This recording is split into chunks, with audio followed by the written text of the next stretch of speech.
अरे मैडम जी, नए डिजाइन के दिए लाया हूँ, आपके घर की रोशनी और शोभा दोनों बढ़ा देंगे, ले लीजिए ना।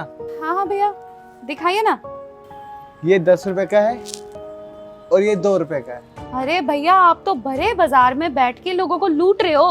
मैडम जी, ये दिए हमने मेहनत से बनाए हैं, खुद अपने हाथों से। आप महसूस कीजिए, इस दिए में मेहनत की और मिट्टी की दोनों की खुशबू आएगी आपको। हाँ हाँ, तुम लोग तो ऐसे ही बोलते हो ताकि हम जैसे लोगों का पागल बन सके। और मैं दिए के ना सिर्फ 1 रुपए दूंगी। बताओ, इस हिसाब से दिए दोगे कि नहीं? 1 रुपए में तो नहीं होगा, इन दियों से मेरे घर का चूल्हा जलेगा। आपके घर में इन दियों से रोशनी होगी, लेकिन इससे मेरे बच्चों का पेट भरता है। अरे बस बस, चुप हो जाओ। ज्यादा नाटक करने की जरूरत नहीं है, और मैं तुम्हारे दुखड़े सुनने के लिए यहाँ पे नहीं खड़ी हूँ। 10 रुपए में दिए खरीदूंगी, दोगे तो बताओ, वरना मैं जाऊँ यहाँ से। मैडम जी, 10 रुपए में नहीं होगा, कम से कम 20 रुपए दीजिए। कम से कम मेरे को मेरी मेहनत का मोल तो मिले। देखो, मुझे साफ बता दो, तुम मुझे 10 रुपए में ये दिए दोगे कि नहीं? 10 रुपए से 1 रुपया फालतू नहीं दूंगी मैं तुम्हें। मैडम जी, अगर आप इन दियों से अपने घर की रोशनी को जगमगाना चाहती हैं तो जितना मैंने मोल बोला है आप उतना मोल दीजिए, वरना इसकी रोशनी कम हो जाएगी। कम पैसे देकर इस रोशनी को हल्का मत कीजिए। अरे तो अब क्या करूं मैं? ये भाषण मत दो मुझे, ये बताओ दिए दोगे कि नहीं? अच्छा, अरे बहुत देर होगी तेरी बकवास सुनते सुनते। तुम लोग अपनी मर्जी से दिए के दाम बढ़ा के बाजार में बैठ जाते हो। अब मैं नहीं लूंगी तुझसे एक भी दिया। बैठा रहे यहाँ पे ग्राहक के इंतजार में। कैसे लोग हैं, लोगों को ये दिया सिर्फ एक मिट्टी का टुकड़ा लगता है, लेकिन लोगों को नहीं पता ये सिर्फ मिट्टी का टुकड़ा नहीं है, मेरी उम्मीद है, मेरी मेहनत है। शायद कभी ना कभी तो ये लोग ये बात समझेंगे। अरे रोशन, तुम्हें समझ नहीं आता क्या? ये कोई वक्त है छुट्टी मांगने का? ऑफिस में काम का कितना ज़्यादा प्रेशर है। तुम बात को समझो और छुट्टी मत लो। सर, मानता हूँ कि ऑफिस में काम बहुत ज़्यादा ज़रूरी है, पर छठ पूजा मेरे लिए उससे भी ज़्यादा इम्पोर्टेंट है।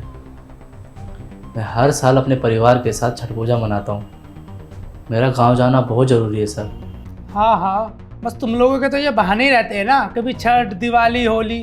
अरे कभी किसी काम के लिए सीरियस हुए हो या नहीं? छठ पूजा सिर्फ एक त्यौहार ही नहीं है, हमारी आस्था है, हमारी संस्कृति है। और सर, अपनी संस्कृति से ऊपर तो हम किसी चीज़ को नहीं रखते। प्लीज़ सर, छुट्टी दे दो ना, प्लीज़। रोशन, तुम बात को समझते क्यों नहीं हो? तुम्हारी छुट्टी का मतलब है पूरी टीम का काम रुकेगा। और अगर मैं तुमको छुट्टी दे भी दूँ तो बाकी टीम के लोग भी तो छुट्टी मांगेंगे मुझसे। और मुझे ना बहुत अच्छे से पता है तुम्हारे ना ये काम को टालने के बहाने हैं बस। सर, ये बहाना नहीं है, ये मेरा फ़र्ज़ है। पिछले साल भी नहीं जा पाया था पैसों की वजह से। इस बार मेरी माँ ने फ़ोन करके बुलाया। सर, ये सिर्फ एक छुट्टी नहीं है, मेरी माँ की आस है। अगर मेरे पास पैसे होते तो मैं आपसे पैसे नहीं मांगता सर। प्लीज़ सर, मुझे जाने दो, प्लीज़ सर। बस आप मुझे थोड़े से पैसे दे दो ताकि मैं अपने गांव पहुंच जाऊं।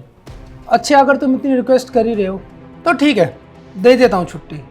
पर हाँ, इस छुट्टी के बदले ना तुम्हारे 2 दिन के पैसे कटेंगे। सर, कीमत चाहे कुछ भी हो, गांव तो मैं जाऊंगा। चाहे आप 1 दिन की छुट्टी के बदले 2 दिन की छुट्टी काटो या 5 दिन की। दिवाली का समय है, त्यौहार का समय है सर। ना आप मुझे बोनस दे रहे हो, ना कुछ पैसे।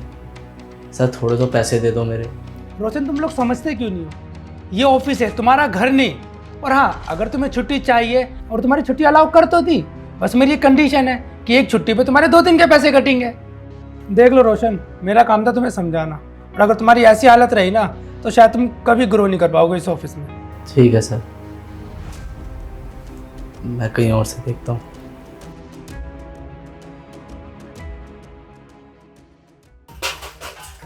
शेखर जी, कब तक ये 100 रुपए दे के काम चलाएंगे आप? आपको पता है महंगाई कितनी बढ़ गई है। अरे दुनिया भर के खर्चे होते हैं घर के, कैसे चलाऊंगी मैं 100 रुपए में अपना घर? अरे आपकी कोई छोटी सी दुकान नहीं चलानी है? सरिता, मैं क्या करूं? हर बार जितना कमाता हूं तो मैं ला के दे तो देता हूं, मेरे पास खुद के लिए कुछ बचता ही कहाँ है। हर बार बस यही कह के निकाल देते हो कि इतने ही पैसे हैं। तुम समझती क्यों नहीं हो सरिता? मैं जितना कमाता हूँ वो ले आता हूँ। अब इसमें मैं क्या कर सकता हूँ जब चीज़ें महंगी हो रही हैं? तो मेरे बस में जो कुछ भी है मैं वो करने की कोशिश करता हूँ। बस यही तो है आपकी दिक्कत। आपको पता है मार्केट में कितना महंगा सामान हो गया है, और आप बार बार ये 100 रुपए देके मुझे खुश करने की कोशिश करते हैं। अरे ऐसे नहीं चलता है घर। आपको सच में लगता है कि इतने पैसे काफी हैं घर चलाने के लिए? सरिता तुम्हें पता है मैं कितनी मेहनत करता हूँ, दिन रात मेहनत करके जो पैसा कमाता हूँ वो सारा तुम्हारे हाथ में रख देता हूँ। तुम बस ये घर संभाल लो, मुझे और कुछ नहीं चाहिए। बस बहाने मत बनाओ शेखर जी। सब लोग काम करते हैं, लेकिन सबके घर में ना ये 100 रुपए से घर चलाने की बात नहीं होती। और मेरे पास जो कुछ होता है ना उतने में मैं घर संभाल रही हूँ। और क्या चाहिए तुम्हें? तुम्हें लगता है सरिता मैं पैसा कमाने की कोशिश नहीं कर रहा, लेकिन हर बार पैसा ही सब कुछ नहीं होता। कई बार हालातों को भी समझना चाहिए। मैं जो कुछ कर रहा हूँ तुम्हारे लिए तो कर रहा हूँ, फिर भी तुम ऐसा कहती हो। तुम्हें भी तो मुझे समझना चाहिए। अरे तुम मुझे क्या समझा रहे हो? 100 रुपए से घर नहीं चलता, ये बात आपको समझ क्यों नहीं आती है? और आपको जरा सी भी दया नहीं आती अपने परिवार पे? जरा सी भी चिंता नहीं है कि आप और कमाने की सोचो? तुम चाहो तो मेरा सब कुछ ले लो सरिता, जो भी मेरे बस में है वो सब कुछ तुम्हारा है। तुम बताओ मैं और क्या करूं? अरे मुझे नहीं करनी आपसे बात, रोज की वही बातें हैं आपकी। सरिता मेरी बात तो सुन लो यार, हर बात पे इतनी नाराजगी अच्छी नहीं होती है। सरिता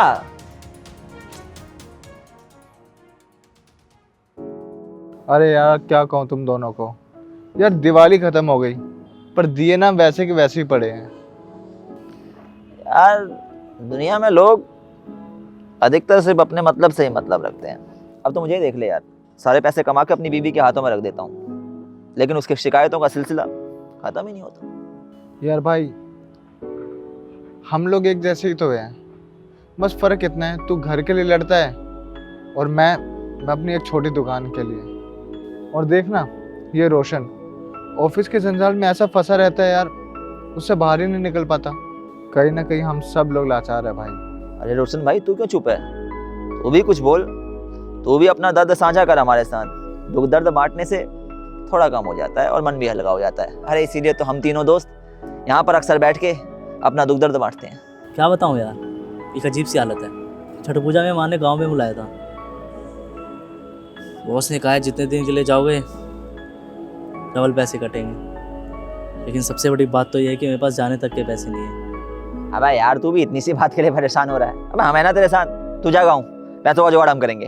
हाँ भाई तू जाना अपने गाँव जा, हम तेरे साथ हैं। और वैसे भी छठ तो महापर्व होता है ना।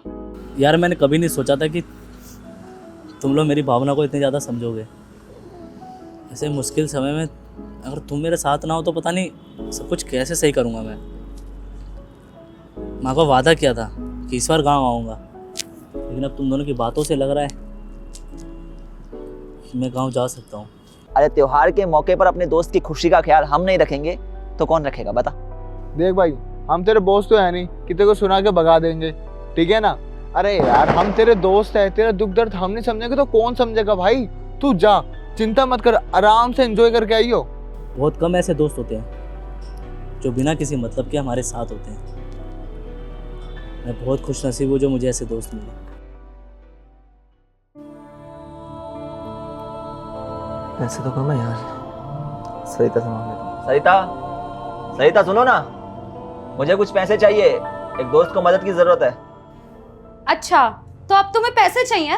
अब तुम्हारे इतने बुरे दिन आ गए कि तुम्हें अपनी बीवी से पैसे मांगने पड़ रहे हैं? अरे जो तुम कमाते हो कम पड़ गए हैं क्या तुम्हें? सरिता वो रोशन है ना, उसे गांव में ज़रूरी काम है तो उसे कुछ पैसे चाहिए, बस उसी के लिए मांग रहा हूँ। हाँ हाँ, तुम्हारे ये दोस्त तुम्हें बहुत ज्यादा जरूरी है। तुम्हें अपने बीवी बच्चों का ख्याल तो कभी आता नहीं है, और जैसे ही दोस्त किसी मुसीबत में हो भाग के उनकी मदद करने चले जाते हो। सरिता तुम समझ क्यों नहीं रही हो? वो छठ पूजा मनाने के लिए अपने गाँव जाना चाहता है। उसका परिवार, उसके माता पिता जो उसके गाँव में उसका इंतजार कर रहे हैं। ये जो खुशी के पल होते हैं साल में कभी कभार आते हैं, और छठ पूजा तो महापर्व है। यहाँ परिवार से दूर अकेले कैसे मन रहेगा उसका? इसलिए मैं चाहता हूँ कि वो अपने गाँव जाए। हाँ हाँ, अब तुम औरों के बारे में ज्यादा सोचने लगे हो। तुम्हें मेरी कोई फिक्र नहीं है ना।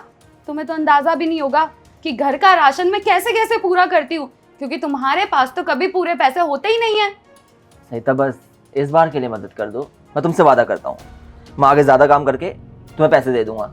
ज़्यादा नहीं, बस 200-400 रुपये दे दो, बड़ी मदद हो जाएगी मेरी। प्लीज़ यार समझो ना सरिता। शेखर जी, आपको ना शायद ऐसा लगता है कि पैसे पेड़ पे उगते हैं और मैं यहाँ घर बैठे बैठे उन पैसों को तोड़ के गिनती रहूंगी और आपको देती रहूंगी। कभी सोचा है आपने कितनी मुश्किल होती है घर संभालने में? सरिता, मुझे सब मालूम है, मुझे पता है तुम हमारे घर के लिए कितना कुछ करती हो, लेकिन बस एक बार मदद कर दो ना यार। और देखो ना यार, वो भी तो मेरा दोस्त है, और जैसे हम लाचार हैं अभी, वो भी लाचार है। और दोस्त दोस्त की मदद नहीं करेगा तो फिर काहे की दोस्ती, और ऐसी दोस्ती का फ़ायदा भी क्या जिसमें एक दोस्त दूसरे दोस्त की मदद भी ना करे। नहीं सुनना मुझे और कुछ।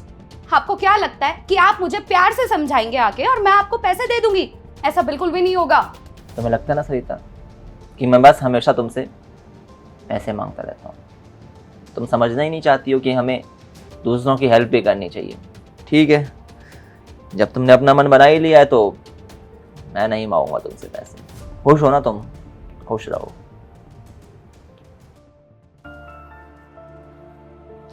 पैसों का इंतजाम हो गया भाई, अब तो बस गांव जाने की तैयारी कर। पैसे कहाँ से लेके आए तुम दोनों? भाई हम जहाँ मर्जी से लाए हो, तेरे को पैसों से मतलब है? हमने कहा था तो गांव जाएगा मतलब गांव जाएगा, और अब तो गांव जाएगा, देख ले, क्योंकि पैसों का इंतजाम हो गया है।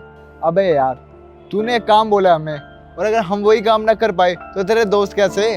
देखो, मैं तुम दोनों को बहुत अच्छे से जानता हूँ यार। मेरा त्यौहार है, मेरी टेंशन है, तुम लोग बीच में मत फंसो। शेखर, मुझे पता है कि तेरी बीवी तेरे को 1 रुपये भी नहीं देती, और तू मेरे लिए पैसों का इंतजाम कर रहा है। पक्का किसी न किसी से उधार लिया होगा। और सुमित, तेरे पास तो खुद ही पैसे नहीं रहते यार। मेरे लफड़े में यार तुम दोनों परेशान मत हो, मैं अपना देख लूँगा। ओ भाई, दोस्त हम तेरे, कम से कम दोस्ती का हक तो मत छीन हमसे यार। मैं कैसी बात कर रहा है यार, इसके लिए इतना कुछ करने, और ये ऐसा बोलता है भाई एक दोस्त दूसरे दोस्त की मदद नहीं करेगा तो बता कौन करेगा? भाई दोस्तों का फर्ज होता है कि दोस्त अगर मायूस हो तो उसके चेहरे पर खुशी वो दोस्त दिलाएं। और तू क्या कह रहा है भाई, मेरा त्योहार? भाई हम सबका त्योहार है। जब गाँव से तू वापस आता है छठ पूजा के बाद तो हमारे लिए ठेकुए नहीं लाता है क्या? और हम तेरे को भी नहीं देते, खुद ही खा जाते हैं। यार सही बोल रहा है शेखर, तू तो हम दोनों को अपने से अलग मान रहा है, ऐसा थोड़ी ना होता है यार। और जब भाई हम सब की खुशी एक दूसरे की खुशी में है तो फिर हम अपने भाई को दुखी कैसे रख सकते हैं? इसलिए भाई हम चाहे जहाँ मर्जी से पैसा लाए, तेरी खुशी के लिए पैसा ले आए, तो बस इस बात से मतलब रख। और हाँ, कोई गलत काम नहीं किया भाई हमने, इज्जत का पैसा है, आराम से घर जा, छठ पूजा मना। और हाँ भाई, ठेकुए लाने हैं, इस बात में तो भाई कोई बात नहीं सुनी जाएगी तेरी। ठेकुए चाहिए तो चाहिए।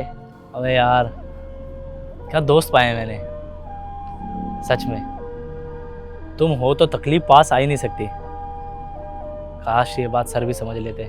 रोशन, हाँ मैं समझ गया हूँ कि तुम अपनी जगह बिल्कुल सही हो, मैं ही गलत था। तुमको भी पूरा हक है अपना त्योहार मनाने का, पर मैं अपने घमंड में तुमको उस चीज़ से रोक रहा था। पर हाँ, अब ऐसा कुछ भी नहीं है, तुम अपने त्योहार मनाने के लिए जा सकते हो, और अब तुमको इनसे पैसे लेने की ज़रूरत नहीं है। मैं दूंगा तुमको पैसे, और जितने दिन के लिए भी जाना है उतने दिन के लिए गाँव जाना। सच में मैं तुमसे जेलस हूँ कि तुमने इतने अच्छे दोस्त पाए हैं। Thank you sir, thank you so much. लेकिन सर, ये लोग दोस्त नहीं, भाई हैं मेरे।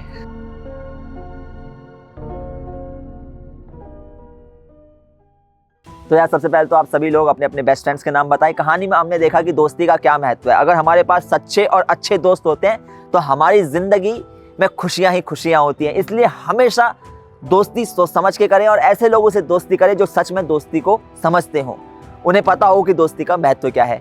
वीडियो पसंद आई हो, वीडियो का मैसेज पसंद आया हो तो हमें सपोर्ट करें। मिलते हैं आप सभी लोगों से जल्द एक नई वीडियो में एक नई स्टोरी के साथ।